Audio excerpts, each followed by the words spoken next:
Hi guys, dumating na yung mag-sealed oil natin and yung mga grease natin from Daiwa. So yung mga reels ninyo na need servicing, pwede nyo nang pagawa dito. We will be opening our authorized service center ng Daiwa around siguro mga March. Abangan na lang ninyo yon. Now, for the meantime, pwede na kayong bumili dito sa amin ng mga reels ninyo which cost around 6,000 pesos and above.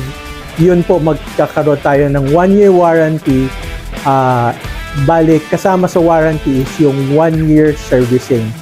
So, abangan po ninyo, pabukas na tayo by March. Don't forget to like our Facebook page, our YouTube channel, and our webpage.